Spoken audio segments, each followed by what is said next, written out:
사도행전 8장 1절부터 8절까지 말씀입니다. 사울은 그가 죽임당함을 마땅히 여기더라. 그날에 예루살렘에 있는 교회에 큰 박해가 있어 사도 외에는 다 유대와 사마리아 모든 땅으로 흩어지니라. 경건한 사람들이 스데반을 장사하고 위하여 크게 울더라. 사울이 교회를 잔멸할세 각 집에 들어가 남녀를 끌어다가 옥에 넘기니라.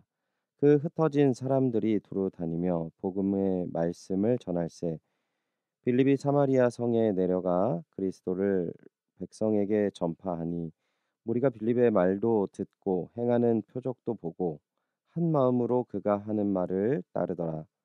많은 사람에게 붙었던 더러운 귀신들이 크게 소리를 지르며 나가고 또 많은 중풍병자와 못 걷는 사람이 나으니 그 성에 큰 기쁨이 있더라. 아멘. 사명자는 장애물을 넘어선다라는 제목으로 새벽의 묵상의 말씀 나누도록 하겠습니다. 오늘 본문은 스데반 집사의 죽음은 자연스럽게 예루살렘 교회의 큰 핍박으로 이어졌습니다. 하나님의 복음으로 폭발적인 성장을 거듭했던 예루살렘 교회는 겉으로 보기에는 풍지박산이 났습니다. 사도들만 예루살렘에 남았고 나머지 신자들은 곳곳으로 흩어져서 생명을 보존해야 했습니다. 이 과정에서 우리들이 주목해서 보아야 할 것이 두 가지가 있는데요. 첫 번째는 유대교의 열심이었던 청년 사울이 핍박의 주도적인 역할을 하고 있다는 사실입니다. 그는 증인으로 스데반 집사의 죽음을 지켜봤을 뿐만 아니라 교회를 진멸하기 위해 사람을 잡아 옥에 넘기는 일을 계속했습니다. 성경은 특별히 이 사울에게 집중하고 있습니다. 스데반 집사의 순교 현장에 있는 사울과 같은 사람들은 사울 이외에도 많았지만 본문은 사울의 모습에 집중하고 있는 부분들을 볼 수 있습니다. 핍박자였던 사울의 변화는 예수님의 만남을 통해 이루어졌고 또 그는 선교의 초석을 다지는 귀한 주님의 일을 감당하게 됩니다. 오늘 우리를 반대하는 사람, 미워하는 사람, 핍박하는 사람이 주변에 있을지 모릅니다. 중요한 것은 반대와 핍박이 변화되는 것은 사람의 힘과 생각으로 되는 것이 아니라 하나님을 만남으로 그들에게 복음이 전해지는 것으로 변화됨을 성경이 이야기하고 있다는 점입니다. 우리가 두 번째 살펴봐야 할 것은 외적으로는 풍비박산 났지만 핍박과 위기의 교회의 모습이 더욱더 고귀하여지고 아름다워지는 모습을 성경은 증거하고 있습니다. 먼저 오늘 본문 2절을 보겠습니다. 경건한 사람들이 스데반을 장사하고 위하여 크게 울더라. 아멘. 공회에서 죄인으로 인정을 받아 죽임을 받은 사람을 장사 지내는 것은 쉽지 않은 일이었습니다. 그것은 공회의 미움을 받아야 했고 또한 자신도 죄인의 친구임을 증명하기 때문입니다. 요한복음 19장 38절에 그러한 분위기를 잘 나타내고 있습니다.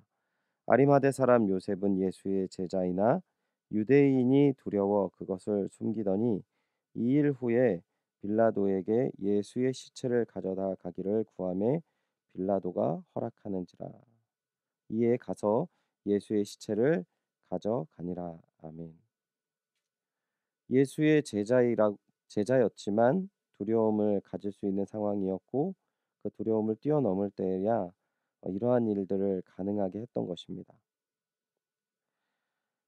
예수님의 제자들도 당시에 너무나도 많았지만 정작 예수님께서 십자가에 못 박혀 돌아가실 때 수많은 사람들이 외면하였던 것이죠. 공회와 로마의 관리에 미움을 받는 것은 큰 두려움이기 때문입니다.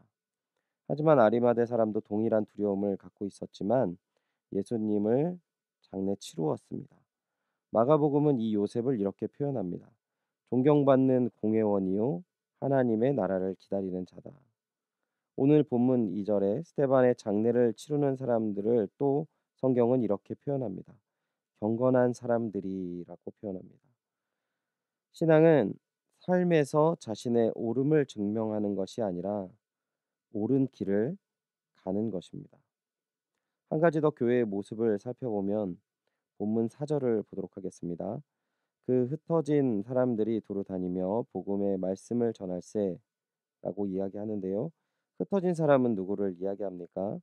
핍박을 받고 쫓김을 받는 예루살렘 성도들을 이야기하고 있는 것입니다. 이 성도들이 도망다니면서 무엇을 하고 있다고 성경은 이야기합니까? 복음을 전한다라고 이야기하고 있습니다. 코로나19 상황 속에서 교회의 이름으로, 선교단체의 이름으로 세상에 손가락질 받을 만한 일이 계속 들려오고, 믿음이 있는 사람들의 마음에 큰 아픔과 상처가 있을 만한 일들이 계속 보여지고 들려지고 있습니다. 이 상황 속에서 복음을 전해라라고 우리의 마음속에 혹은 누가 이야기를 한다면 복음을 전한다라는 것 자체가 큰 부담이 되는 시기가 그러한 시대가 되었던 것 같습니다. 하지만 오늘 억울하게 핍박받는 상황 속에서 그리고 쫓기는 삶을 살아야 하는 상황 속에서도 끝까지 하나님 편에 서는 자들에게 하나님께서 함께 하심을 잘 나타내고 있습니다. 본문 5절에서 8절을 보시면 복음을 전하고 하나님의 이적이 나타나며 그 성에 큰 기쁨이 있었다고 표현합니다. 정말 언제까지 어렵고 힘든 일만 일어날지 모르는 상황인 것 같습니다.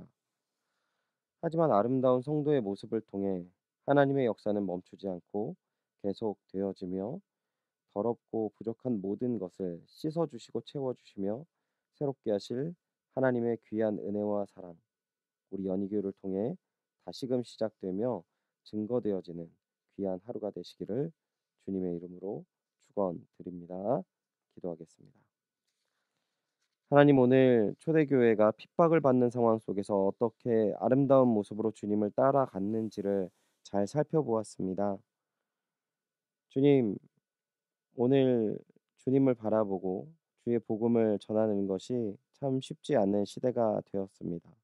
하지만 어느 시대이건 어느 상황이든 모든 순간에 함께 하시며 만유의 구주 되신 하나님을 바라보게 하시고 복음 가운데 우리의 마음과 모습들이 다시금 거듭나셔서 이 생명의 복음을 전하는 사명 끝까지 감당할 수 있는 은혜와 사랑을 허락하여 주시옵소서.